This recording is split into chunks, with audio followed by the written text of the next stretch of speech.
Bismillahirrahmanirrahim. Alhamdulillahi rabbil alamin wassalatu wassalamu ala sayyidil mursalin sayyidina Muhammadin wa ala alihi at-tayyibin at-tahirin wa ashabihi al-hudatil muntajabin mundu Nabi Allah Adam ila qiyam yaumiddin, amma ba'd. Yang terhormat para habaib, anak cucunya Rasulullah sallallahu alaihi wasallam, wa nakhussu min bainihim al-muhtaram al-habib Zain bin Saleh al-Habshi, Al-Habib Sharif bin Hashim Al-Idrus, Habib Abdullah bin Salim Al-Attas, Habib Yusuf Al-Idrus, Habib Muhammad bin Zain Al-Kaf, Habib Muhammad Rabbani, kadalik mawjud bin Zain Al-Habshi, Habib Sami bin Yusuf Al-Idrus, dan juga yang lainnya, para alim ulama begitu banyak, Habib Ali Ridha Al-Kaf, dan juga para asatidah, para ustadz, Ustadz Zakwani, Ustadz Hasan, Ustadz Jundullah, dan semuanya hadirin wal hadirat yang dimuliakan oleh Allah. Alhamdulillah, kita kembali berkumpul bersama di hari Minggu sore. Seperti biasanya kita akan membaca kitab daripada Al-Habib Zain bin Ibrahim bin Smith hafizahullah ta'ala wa ra'ah, yang mana tadi diawali dengan pembacaan Ratib Al-Attas, pembacaan Maulid Al-Habshi. Sebelum kita mulai, mari kita baca surat Al-Fatihah. Kita niatkan hari ini banyak yang sakit. Paman saya Habib Muhsin sekeluarga lagi sakit. Terus Al-Habib Zain bin Umar bin Smith, ketua Rabitah sebelum Habib Taufik, hari ini juga dalam keadaan kurang sehat, sedang dirawat. Syafahullah syifaan ajilan wa razaqahu tamam as-sahhati wa kamal al-afiyah ala hadhihi wal jami'. Semuanya yang hadir di sini, kalau ada yang sakit Allah angkat penyakitnya, juga keluarga kita semuanya. Ala hadhihi niyah wa ala kulli niyatin salihah wa ila hadratin Nabi Muhammadin sallallahu alaihi wasallam. Al-Fatihah. A'udzu billahi minasyaitonir rajim. Bismillahirrahmanirrahim. Alhamdulillahi rabbil alamin arrahmanir rahim maliki yaumiddin. Iyyaka na'budu wa iyyaka nasta'in. Ihdinas siratal mustaqim. Siratal ladzina an'amta 'alaihim ghairil maghdubi 'alaihim waladdallin. Amin ya rabbal alamin. Bismillahirrahmanirrahim. Radhiyallahu ankum. Al-fasl ats-tsani fima warada min al-ahadits an-nabawiyyah fi fadl al-'ilmi wa ahlihi wal hathi 'ala talabihi. Radhiyallahu ankum. I'lam anna ad-din al-islami qa'imun 'ala asas al-'ilmi wal ma'rifah. فلا ينبغي للمسلم أن يكون بعيدا عن نور العلم بل لا بد أن يقتبس من الميراث النبوي فإن العلماء ورثة الأنبياء. Kata Al-Habib Zain bin Smith dalam fasal yang kedua ini, beliau mengatakan, ketahuilah bahwasanya agama Islam ini berdiri di atas dasar keilmuan dan ma'rifah. Fala yanbaghi lil muslim an yakuna ba'idan an nuril ilm, maka tidak boleh seorang muslim jauh dari cahaya ilmu. Al ilmu nurun, bukan ilmu nurun ya, nurun ke anak itu bukan. Al ilmu nurun artinya cahaya, nur. Ada yang bilang al ilmu nurun, nurun ke anak, bapak ke anak, bapak ke anak. Cahaya yaqdhifuhullah fi qalbi man yasha, Allah akan berikan ke hati hamba-hambanya yang dikehendaki. Kalau dilihat nih hamba pengen dapat cahaya ilmu, Allah kasih, Allah terangi hatinya. Oh, falidzalik disebutkan bal la budda an yaktabisa minal mirathin nabawi. Kita semua harus dapat bagian dari warisan Nabi ini. Fa innal ulama'a warathatul anbiya. Sungguhnya para ulama, para pemilik ilmu adalah pewaris para nabi. Fa'an Muawiyah qala sami'tu Rasulullah sallallahu alaihi wasallam yaqul man yuridillahu bihi khairan yufaqqihu fid din. Siapa orang yang Allah pengen kebaikan buat dirinya, Allah ni pengen, nih hamba saya ni pengen saya kasih kebaikan, maka cara Allah memberikan kebaikan bagi dia adalah yufaqqihu fid din. Allah akan jadikan dia orang yang faqih dalam agamanya, orang yang berilmu, orang yang semangat dalam mengkaji dan mencari serta menuntut ilmu. Wa qala Rasulullah sallallahu alaihi wasallam ma 'ubidallahu bi syai'in afdala minal fiqhi fid din. Wa qala alaihi salatu wassalam faqihun wahidun asyaddu 'ala syaitan min alfi 'abid. Satu orang berilmu itu lebih berat bagi syaitan dibandingkan 1000 ahli ibadah. Ada 1000 ahli ibadah, sholat terus, puasa terus, baca Quran terus, tapi nggak punya ilmu buat diajarin ke orang lain. Dibanding dengan satu orang yang berilmu, kata syaitan, kata iblis, lebih berat ngadepin yang satu. Mendingan saya ngadepin 1000 orang daripada satu nih. Kenapa? Karena satu nih, dari satu ini bisa ngasih ilmu buat banyak orang, buat jutaan manusia. Satu orang yang berilmu, dia bisa nyebarkan kebaikan buat berapa juta manusia. Dibandingkan ahli ibadah, kebaikannya udah buat dirinya sendiri. Dia ibadah, rukuk sujud sama Allah, pahala buat dia.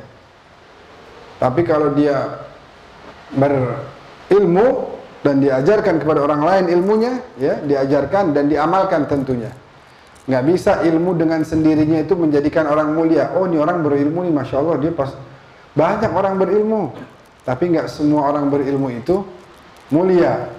Makanya disebutkan, "Lau kana al-ilmu bila tuqa syarafun, lakana asyraful khalqi iblisu." Kalau seandainya ilmu tanpa ketakwaan itu bisa membawa kepada kemuliaan, ya, saya ulangi, kalau ilmu tanpa ketakwaan itu bisa membawa kepada kemuliaan, maka yang paling mulia itu iblis. Karena ilmunya banyak, tapi nggak takwa sama Allah. Ilmunya banyak, ternyata ilmu doang nggak cukup. Faqihun wahidun asyad 'ala syaitan. Satu aja udah berat bagi syaitan. Qala Abu Hurairah radhiyallahu anhu, la an ajlisa sa'atan fa atafaqahu ahabbu ilayya min an uhyiya lailatan ila sabah. Saya duduk 1 jam belajar lebih saya cintai daripada saya mendirikan ibadah sepanjang malam. Mendirikan ibadah sepanjang malam dibandingkan dengan 1 jam duduk mengkaji ilmu, itu 1 jam lebih dimuliakan. Makanya Nabi pernah bilang sama Abu Dzar Al-Ghifari, ya Abu Dzar, al-julusu sa'atan inda muzakaratil ilm ahabbu ilallah min qira'atil qur'ani kullih. Abu Dzar, wahai sahabatku, duduk 1 jam kau mengkaji ilmu lebih Allah cintai daripada engkau mengkhatamkan Al-Quran semuanya. Abu Dzar kaget, ya Rasulullah, 1 jam bisa dibandingin dengan baca Al-Quran, malah lebih mulia. Nabi tambah lagi, ya Abu Dzar, bukan lagi 1 kali. Ahab ilallah min qira'atil Quran 12,000 marrah, 12.000 kali kamu baca khatam Al-Quran. Tapi kalau kamu nggak ngerti isi Al-Quran, maka lebih baik kamu 1 jam mengkaji ilmu. Itu pahalanya lebih gede. Bukan berarti kita jangan baca Quran, bukan. Baca Quran, tapi iringi dengan menuntut ilmu biar paham Al-Quran, biar tahu ilmu Al-Quran. Naam. Wa an Abi Darda radhiyallahu anhu qala sami'tu Rasulullah yaqul man salaka tariqan yaltamisu fihi ilman salakallahu lahu bihi tariqan ilal jannah. Siapa orang yang jalan untuk menuntut ilmu, maka Allah akan mudahkan baginya jalan menuju surga. Kemarin saya tadi pagi baru pulang dari Jawa Tengah sama Habib Syarif. Kita ke beberapa pesantren, di antaranya pesantren Darul Ghuraba di Bumi Ayu. Ini Zakwani juga dulu di Bumi Ayu di Benda Al-Hikmah.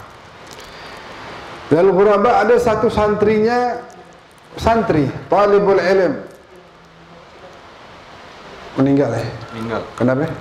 Katanya kecelakaan. Kata Gusnya, pimpinan pesantrennya Gus Ridwan, dia kecelakaan. Kecelakaan dijemput sama Habib Syarif. Habib Syarif kebetulan ada di situ waktu itu. Anak nganter. Oh, itu nganter ya? Nganter. Oh, yang nganter Habib Syarif. Nganter masuk pertama pondok. Masuk pertama pondok dari orang Kalimantan dia nih. Ternyata meninggal, diurusin jenazahnya oleh Gus Ridwan, dan kemudian kata Gus Ridwan, begitu diterbangin ke Kalimantan, ya, dibuka, mau dilihat sama keluarganya, dia kecelakaan meninggal. Dibuka, kata Gus Ridwan, demi Allah Bib, nggak pernah saya ngeliat kain kafan, padahal waktu di Benda itu saya kafani kain kafan biasa, berubah putih terang kayak ngeluarin cahaya begitu. Dia sumpah-sumpah sama kita. Terus dia bilang juga wangi ya, wangi. Begitu dibuka tuh keluar aroma misik yang luar biasa. Talibul ilm kecelakaan, meninggal, sahalallahu lahu tariqan ilal jannah. Makanya kita jalan kita semuanya menuju kebaikan aja, jangan jalan mau ke tempat maksiat, jangan. Akhirnya kalau meninggal di situ, akhirnya sahalallahu lahu tariqan ilan nar wal iyadzubillah. Jalannya kita menuju yang baik-baik aja. Nah, ini kebetulan kemarin saya lagi baca ini, Rabitatul Alawiyah mengeluarkan satu tulisan kemarin. Ada 37 halaman berkaitan dengan hari besok, yaitu hari Asyura, hari tanggal 10 Muharram. Nah, itu menceritakan di dalam tulisan dari Rabitah ini, mungkin sebagian ada yang belum baca, saya ringkas aja saya mau sampaikan. Rabitah itu bekerja sama dengan pondok pesantren Sunniyah Salafiyah di Pasuruan. Begitu tulisan di depannya begitu. Nah, itu mereka di situ menuliskan di awalnya tentang sebuah hadis. Di kejadian 10 Muharram ini tentu ada banyak ya, yang dibahas banyak tentang puasa, tentang para nabi yang diberikan jalan keluar oleh Allah, dan juga kejadian yang menimpa cucunya Rasulullah, yaitu Sayyidina Husain yang meninggal. Meninggal dalam perjalanannya membela agama Rasulullah Sallallahu Alaihi Wasallam. Katanya diceritakan dalam riwayat tersebut, Ummu Salamah, istri Nabi, melihat Sayyidina Husain itu datang ke rumah Rasulullah. Rasulullah lagi istirahat di kamar. Nah, dalam riwayat tersebut, yang hadis ini diriwayatkan oleh Imam Ahmad bin Hanbal dalam musnadnya. Kemudian Ummu Salamah lagi ngelihat ke arah yang lain sebentar begitu, tiba-tiba Sayyidina Husain jalan lari menuju kamarnya Rasulullah. Ummu Salamah tahu Rasulullah lagi istirahat. Kemudian Ummu Salamah mendengar rintihan Rasulullah. Ya Allah, jangan-jangan ini Husain gangguin Nabi lagi tidur. Benar aja, masuk Ummu Salamah, maafin saya tadi nggak lihat. Akhirnya saya nggak tahu cucu engkau masuk wahai Rasulullah ke kamarmu. Apakah engkau menangis karena dia? Jadi Sayyidina Husain lagi tidur, lagi duduk di perutnya Rasulullah gitu. Rasulullah lagi tidur, didudukin perutnya. Antum nangis gara-gara terganggu oleh cucumu ya Rasulullah, maaf saya gendong. Oh enggak, jangan. Tadi cucu saya naik ke dada saya, terus Jibril datang. Jibril cerita sama saya, katanya, wahai Rasulullah, putramu ini atau cucumu ini nanti akan dibunuh di sebuah tempat. Apakah engkau mau melihat tanahnya wahai Rasulullah? Dikasih sama Jibril.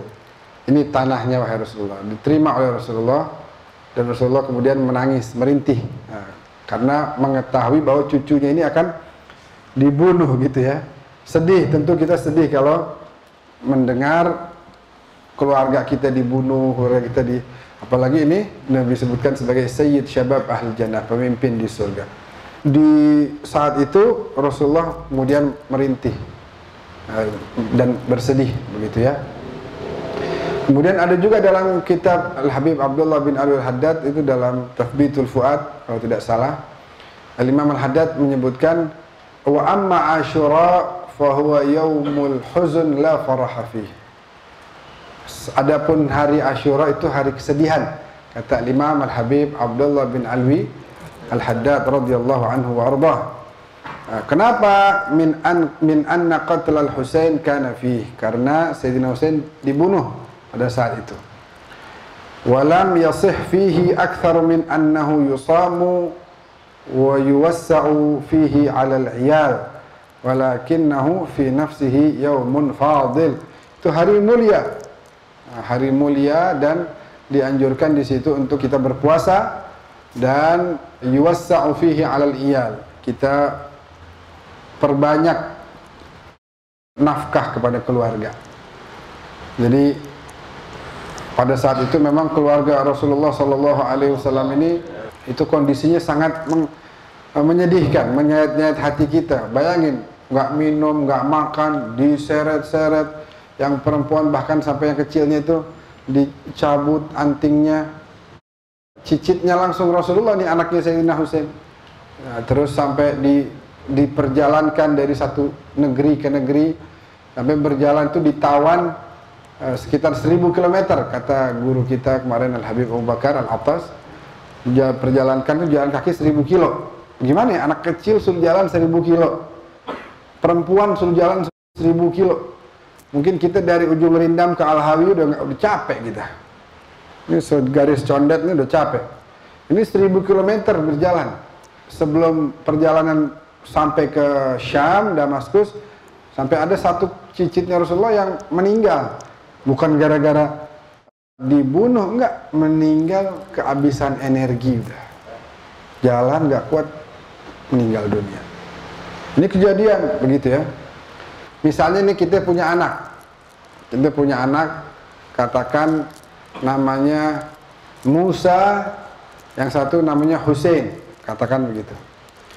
Kita lagi mau beli kue ulang tahun buat Musa, mau senang nih kita nih, ya perginya bareng sama adiknya si Musa nih, Hussein.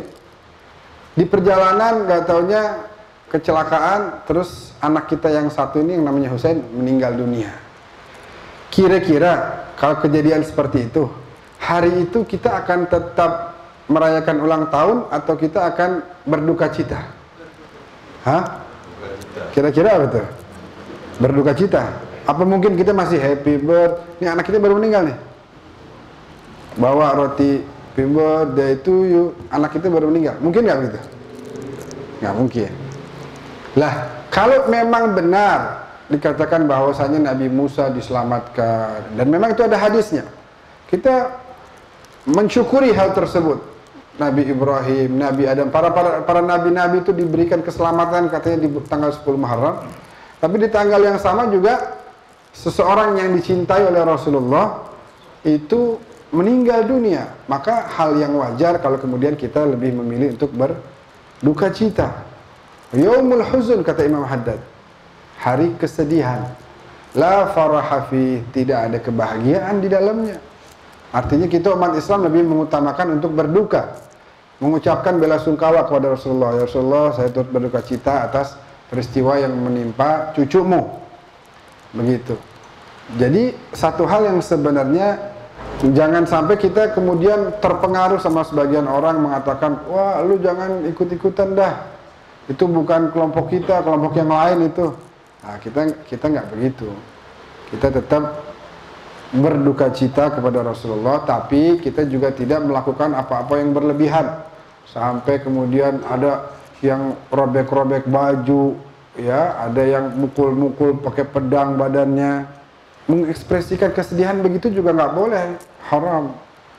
Tapi minimal kita mengetahui yang sejarah yang terjadi ini dan kemudian kita mendoakan, bacakan tahlil atau bacakan Fatihah, bacakan Yasin. Kalau dibilang nggak boleh bersedih, tentu namanya haul wajar kalau bersedih ya. Saya kemarin pas haul luar Batang, oh banyak yang nangis. Haul Habib Abu Bakar bin Muhammad As-Segaf yang belum lama, beberapa minggu yang lalu, ketika diceritakan tentang sosok mulia Habib Abu Bakar bin Muhammad As-Segaf, manusia pada menangis. Karena apa? Bersedih, kehilangan sosok mulia, keingetan, ya Allah, sosok mulia banget Habib Abu Bakar. Nangis, wajar. Rasulullah kadzalik. Rasulullah juga menangis waktu anaknya beliau meninggal dunia, Ibrahim, innal qalba la yahzun wa innal aina la tadma. Sungguh hatiku sedih, mataku menangis, wahai Ibrahim. Wala naqulu siwa ma yurdi rabbuna tabaraka wa ta'ala fa inna lillahi wa inna ilaihi raji'un. Jadi nggak apa-apa kita bersedih. Kalau ada yang mau sedih, nggak apa-apa. Karena ini kejadian menimpa keluarga Rasulullah, dan Rasulullah pun kata Ummu Salamah, dan ini lagi-lagi saya ingatkan, ini riwayat dikutip oleh Rabi'ah Alawiyah, katanya Rasulullah merintih di situ, ya, bersedih mengetahui bahwasanya cucunya ini akan dibunuh. Bahkan dibunuhnya nggak kayak dibunuh yang lain, ditusuk begitu perutnya, enggak, ini digorok, disembelih palanya, dipisahkan antara tubuh dengan kepala beliau. Ini kepala siapa nih? Ini kepala yang tiap hari dipelukin sama Rasulullah, ini bukan kepala sembarang kepala. Makanya waktu itu ada sampai ditancepin di tongkat-tongkat, kemudian dimenin sama orang yang membunuhnya itu dimainin mulutnya pakai tongkat gitu. Ada seorang sahabat di situ. Jangan kau lakukan itu. Demi Allah, saya sering lihat itu Rasulullah mencium-cium kepala itu. Jangan begitu. Nggak boleh. Ini cucu Rasulullah. Para sahabat membela. Begitu. Jadi kita dalam rangka ini kita ikutin. Oh, Sayyidina Hasan, Sayyidina Husain itu mereka mulia. Kenapa? Karena hidupnya semua jalannya itu jalan membela agama Allah. Kita ngenang ini bukan terus kemudian emosional, enggak. Sayyidina Husain itu kenapa berkorban? Demi Islam. Jadi Islam itu kita harus korbankan semua diri kita untuk Islam. Kalau seandainya cucu Rasulullah aja yang waktu lahir digendong sama Nabi, yang akekahin Nabi, yang tahnik Nabi, yang cukurin rambutnya Nabi, itu aja ngorbanin nyawanya buat Islam, kenapa kita nggak mau? Itu tujuan kita memperingati haul Sayyidina Husain radhiyallahu anhu wa ardhah. Jadi jangan kita kemudian merasa, kalau sekarang kan begitu, orang mengorbankan Islam untuk dirinya, wal iyadzubillah min dzalik. Dia membawa nama agama untuk maslahat pribadinya, naudzubillah min dzalik. Untuk mencari kekuasaan, jabatan, harta dan lain sebagainya, naudzubillah min dzalik. Jadi kita enggak, kita belajar dari para orang-orang suci, orang-orang soleh, orang-orang mulia, para anbiya, para aulia, para salihin, bahwa mereka korbankan semua yang mereka punya demi Islam. Dalam majalah yang sama yang dikeluarkan oleh Rabithah disebutkan bahwa kenapa Sayyidina Husain itu keluar berperang melawan musuh pada saat itu. Innama kharajtu li usliha ummat jaddi Rasulillah. Atau dalam redaksi riwayat yang lain, innama kharajtu li talabil islah fi ummati jaddi Rasulillah. Uridu an amura bil ma'ruf wa anha 'anil munkar. Kenapa sih saya keluar nih? Mau ngerapiin kondisi umat kakek saya, kata beliau. Karena umat kakek saya udah pada berantakan. Kebaikan nggak dikerjain lagi. Maksiat udah di mana-mana menyebar. Kudu saya keluar, kudu saya berkorban. Harus saya berjuang supaya Islam yang dibawa sama kakek saya nih, kata beliau, itu kembali tegak, kembali dihargai, dihormati. Kenapa? Dulu orang udah minum khamar bebas. Pada zaman itu tuh orang minum khamar bebas. Orang zina kembali ada di mana-mana. Nauzubillah min dzalik. Sayyidina Husain nggak mau. Wah, ini kacau nih, harus saya berjuang. Gitu. Ayo tegakkan keadilan. Ayo ajarkan lagi ajaran Islam, sampaikan, dakwahkan, amalkan. Itulah kemudian yang membuat beliau keluar mengorbankan dirinya. Sendiri enggak, beliau membawa 70 sekian orang waktu itu dan semuanya meninggal dunia. Semuanya meninggal dunia dan semuanya dipotong kepalanya. Semuanya dipotong kepalanya. Siapa itu? Ada belasan dari keluarganya beliau sendiri. Ya, ada belasan dari keluarganya beliau sendiri, anak-anaknya, saudara-saudaranya, itu adik-adiknya Sayyidina Husain. Karena Sayyidina Ali kan punya anak banyak. Kalau yang dari Siti Fatimah 4. Tapi ada lagi dari istri-istri yang lain. Nah, itu banyak dari mereka yang kemudian ikut berjuang bersama Sayyidina Husain. Anak-anak beliau sendiri, anak-anak kakaknya Sayyidina Hasan ikut juga perang waktu itu. Nah, tapi tidak semuanya meninggal.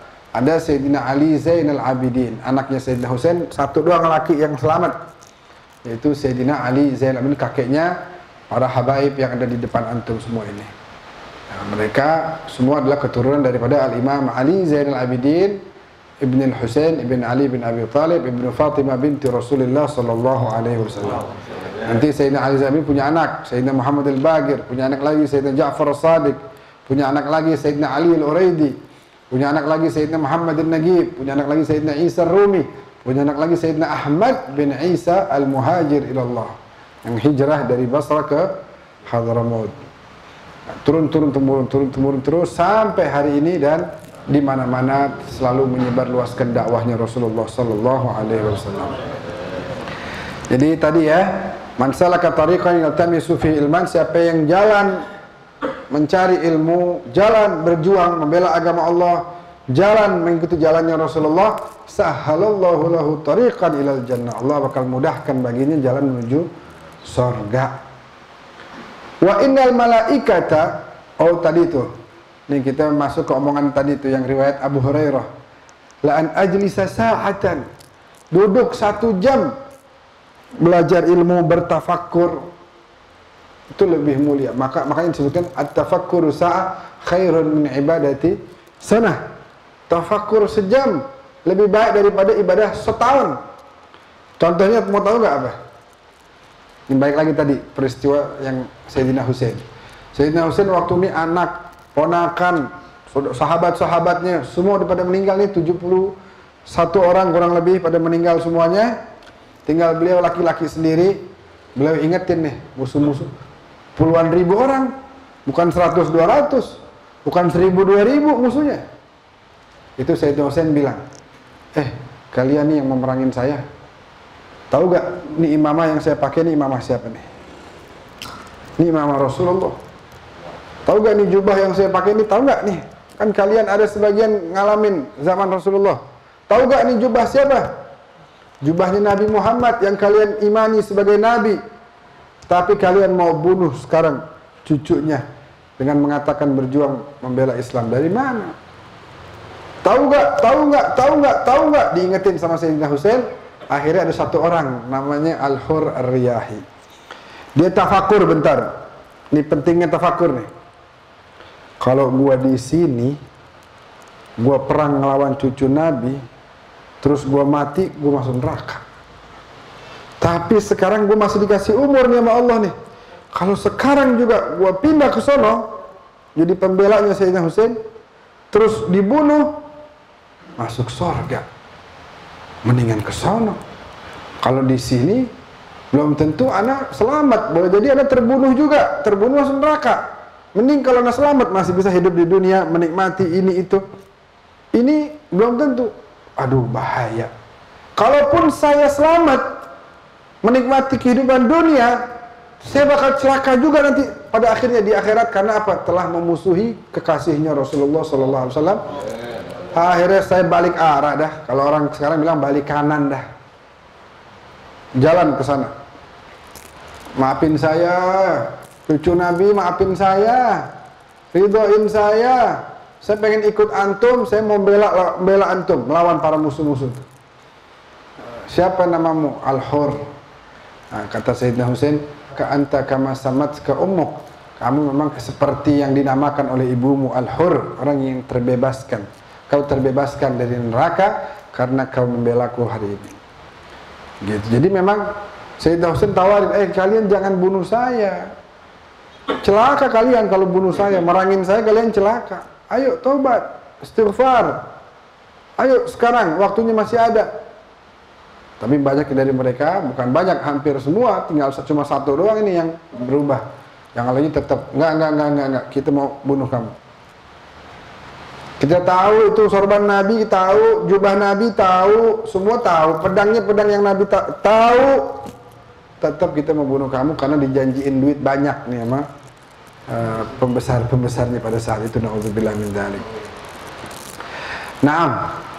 Itu ya pentingnya tafakkur.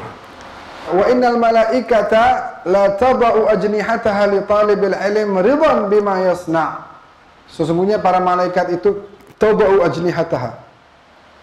Insyaallah nih kita juga termasuk nih.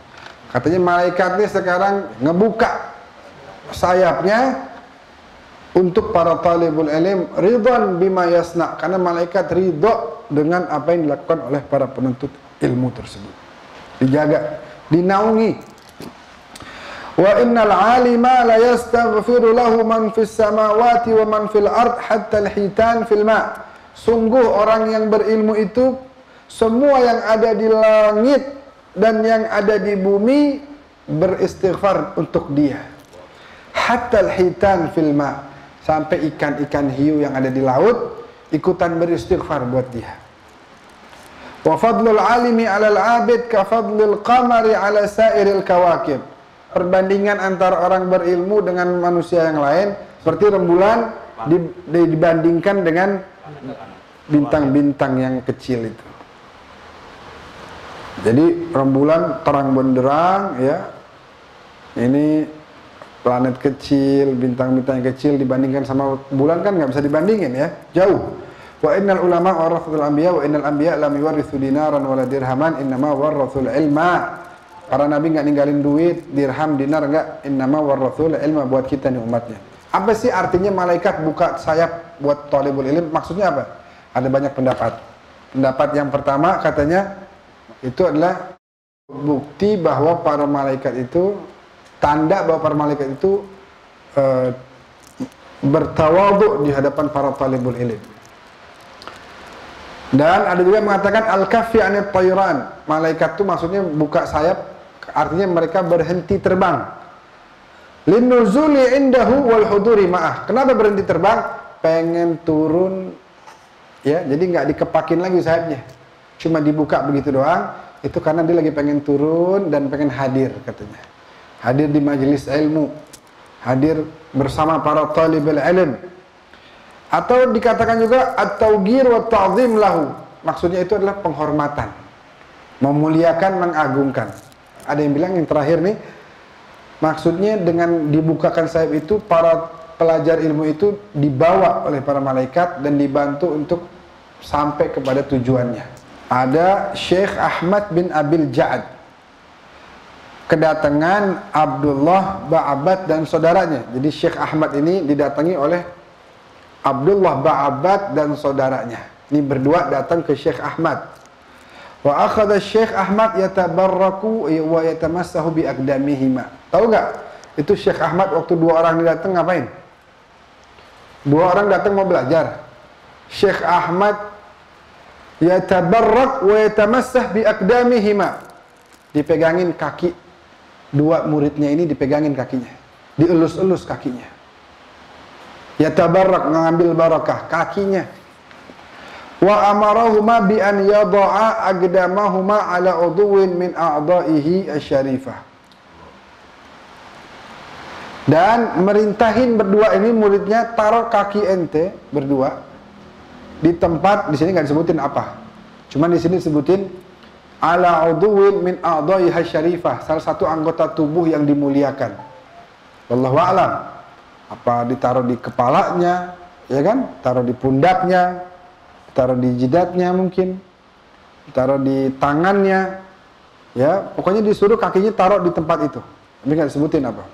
Falamma qala lahu lima taf'alu dzalika. Kenapa wahai guru? Jangan, mohon maaf, nggak berani. Kenapa jangan begitu? Kita datang mau ngambil berkah dari antum. Wahai guru, wa nastafid min ulumika wa akhlaqik. Itu mau belajar ilmu dari antum. Jangan suruh kaki kita taruh di situ, jangan. Faqala lahuma, dijawab sama gurunya. Ma fa'altu dzalika illa lamma ra'aitul malaikata tafrishu ajnihataha lakuma. Kenapa sih saya begitu? Enggak, saya enggak begitu karena tiba-tiba, enggak. Karena dari tadi saya lihat itu malaikat lagi bukain sayapnya buat kamu berdua. Wa ra'aitukuma tada'an 'alaiha aqdamakuma. Dan saya lihat kaki kalian itu menapak di sayapnya malaikat tadi. Maka saya pengen ngambil berkah dari kaki antum karena kaki antum menyentuh sayapnya malaikat. Saya nggak mau ngambil berkah dari tangan, nggak. Kenapa? Karena saya lihat dari tadi itu yang ada di sayapnya malaikat kaki antum menapak di situ, bertapak di situ. Intaha dzakaraha fi an-nahril mawrud. Wa amma ilhamul hayawanat bil istighfaril alim. Kenapa tadi kan dibilang di situ? Sampai hewan aja pada istighfar buat si alim, buat orang yang berilmu. Fagila, kenapa? Innaha khuliqat li masalihil ibad wa manafi'ihim. Wal ulama humul ladzina yubayyinuna ma yahillu minha wa ma yahrum wa yusuna bil ihsani ilaiha wa nafiyud darari anha, afadahu Ibnu Jama'ah fi tadhkiratih. Nah, luar biasa nih ya, karena hewan itu Allah ciptakan untuk maslahat dan manfaat hamba-hambanya. Nah sekarang banyak orang yang nggak ngerti memanfaatkan dan mengambil maslahat dari hewan-hewan tersebut, kecuali kemudian pada saat ulama datang menjelaskan, ini begini, cara nyembelihnya begini. Ya jangan salah itu, jangan begitu, nggak baik. Nah yang boleh dimakan ini, itu nggak boleh, ini nggak boleh. Yang boleh tuh ini. Itu para ulama yang tahu. Sehingga hewan bersyukur. Untung ada si ulama nih. Kita disembelihnya jadi benar. Ya, yang dimakan dari kita jadi hal-hal yang dihalalkan oleh Allah. Ingat gak tuh minggu kemarin kita sempat cerita tuh. Ada yang karena nggak tahu nih hewan haram dikumpulin. Ini orang ahli ibadah nggak kawin-kawin, takut dia. Gue takut kalau ini ntar jadi zina sama perempuan nih. Aduh, mendingan beli keledai aja dah. Keledai dikumpul sama dia. Keledai dicampurin sama dia. Alasannya menjaga diri biar nggak zina sama perempuan. Dia zina sama hewan, dia pikir nggak haram. Dia pikir yang haram sama perempuan doang. Karena nggak ngerti akhirnya jadi berbuat haram dan mendzalimi si hewan. Itu pentingnya belajar. Abdullah bin Abbas sepupu langsung Nabi disuruh belajar sama Nabi doain Allahumma faqihu fid din wa 'allimhu ta'wil. Allah muliakan dia, ajarkan dia ilmu yang banyak. Pernah mau belajar ke seorang sahabat juga namanya Zaid bin Thabit. Sampai rumah Zaid, dilihat di rumah kayaknya nggak ada orang. Zaid lagi tidur, lagi istirahat. Abdullah bin Abbas nungguin. Cukup lama. Setelah cukup lama, Zaid keluar. Ya Allah, ada Abdullah bin Abbas.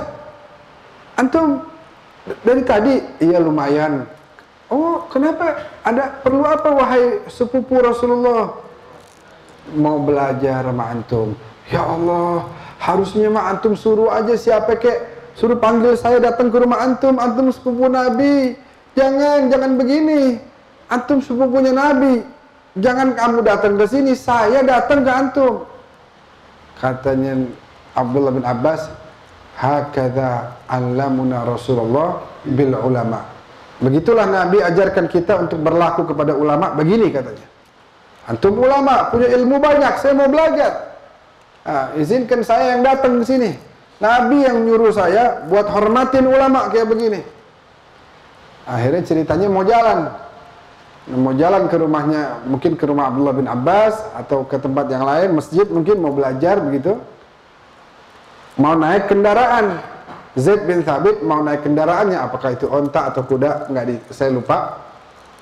Begitu mau naik, Abdullah bin Abbas deketin, bantuin, ditolongin, diangkat kakinya, dipegang si ulama ini, Zaid bin Thabit. Ya Allah, lu jangan, ya Allah sepupu Nabi jangan begini, antum sepupu Nabi jangan begini. Enggak, kita emang disuruh hormatin ulama. Yuk coba sini tangan. Mudda yadak, julurkan tanganmu. Dijulurkan oleh Abdullah bin Abbas. Naam, ada perlu apa? Langsung dicium sama Zaid bin Thabit. Ya Allah, antum guru, antum ulama besar, antum memiliki ilmu yang sangat banyak.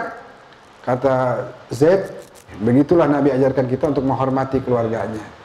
Indah nggak? Enak. Sekarang kayaknya ulama nyindir-nyindir habaib, ya. Ada ketidakcocokan sedikit, sindir menyindir begitu. Ya, naudzubillah min dzalik. Jangan. Harus saling hormat. Satu sama lain harus saling hormat.